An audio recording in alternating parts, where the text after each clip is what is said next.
اتفضل. هو عاوز يمشي فعلا؟ عايز يمشي. محمد عبد المنعم اذا كان عنده الكلام 4 ده عروض. اذا كان الكلام ده حقيقي يبقى اللي بيعمله ده بيزهق الناس يعني. هو النادي الاهلي مش هيسيبه. اصل هو في حاجه انا دايما برمي على اللاعب اللي بيعمل كده، خصوصا لما يبقى بيلعب منتخب مصر. يعني محمد عبد المنعم اساسي منتخب مصر، نمره واحد في دفاع منتخب مصر، طبعا صح كده؟ طبعا.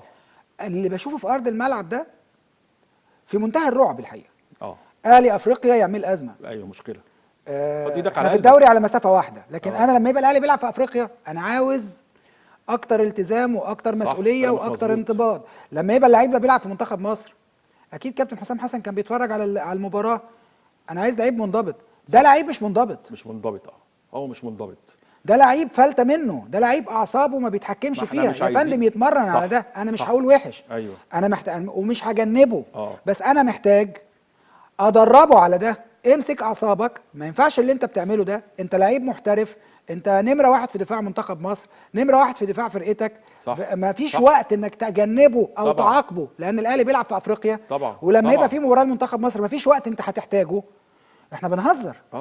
بنهزر. وده ايه بقى؟ ما هو ده دور ايه؟ ما هو دور مدير الكوره. ما هو انا مش هقول خالد بيبو وكولر. انت عندك اداره، انا اقسم العقد بتاعه. انت عايز تمشي يا منعم؟ عايز امشي. انت جاي لك الهلال السعودي، الدوري السعودي اللي مش عايز اقول عمال يغازل كل اللعيبه.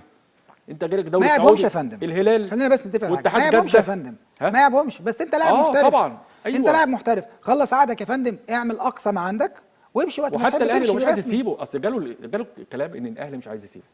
جاني الكلام الاهلي مش عايز يسيبه، مش هيمشي. طب ما اذا كان جاي لعيب زي ده جايب لك 6 7 مليون دولار، ما تمشيه. طب هقول لك على حاجه، وقلنا برضه الكلام ده بنقول عبارات من سنه. احنا بنقول عبارات في بعض الاحيان تبدو مش مفهومه. الاهلي مش عاوز يسيبه يا فندم، هو في عقد ما بين الاثنين. انا بلعب في الاهلي مثلا او بلعب في الزمالك، ماشي في اي نادي، ماضي عقد، ماشي تمام. عقدي ينتهي بعد سنه، بعد 2، بعد 3. المتعاقدين اخر 6 شهور يحق لي الانتقال. لما يجي الاهلي يقول له جدد، ما هو عقده لسه مش هينتهي دلوقتي، ده لسه بدري. لما يجي الاهلي يقول له جدد، مش هجدد. هنا اعلاني عن التمسك باللاعب ما ينفعش في الاعلام. انا بصدر المشكله للاعب مثلا، ما بحب ده كلام مش احترافي. طبعا. يا فندم انا عليه. يا فندم زي مثلا محمد صلاح في ليفربول. محمد صلاح انا متاكد ان ما بين لحظه، كل لحظه والتانيه بيحصل كلام مع محمد صلاح حقيقي. وليفربول بالتاكيد ماشي في سكتين.